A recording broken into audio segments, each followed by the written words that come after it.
So you're thinking about selling the house that you're living in, maybe moving into a new one, maybe relocating, downsizing, upsizing. It doesn't fit your needs anymore. Totally understand. One of the biggest mistakes sellers can make, we're going to go over right now. Rachel Novak from the Novak team, guys, at Keller Williams.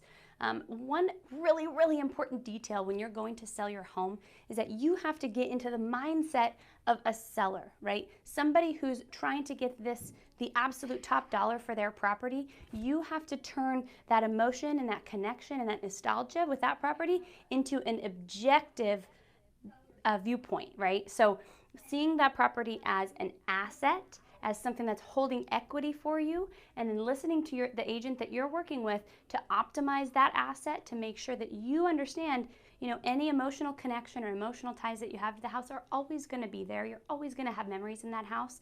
But during that time of transition, when you're trying to actively sell that property or that house, you need to be objective about it, if that makes sense.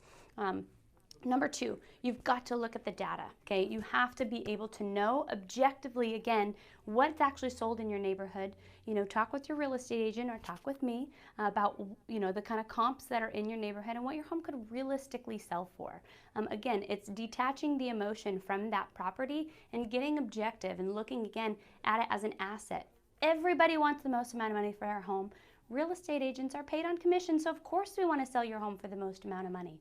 But it's important that you're unemotional throughout that process to make it go smoothly for you and everybody involved. And number three, ask the right questions. I've done videos on this before, what to ask your agent, what to ask title and escrow people, what kind of questions do you ask other people involved in the transaction in your situation, right? Make sure that you're asking the questions. There are never any dumb questions when it comes to selling your house. You have a right to know it is your asset. So hopefully that's helpful. Detaching that emotion from the actual property, understanding it's an asset and not necessarily just an emotional object at that time for you. Hopefully that's helpful, guys. Have a great day.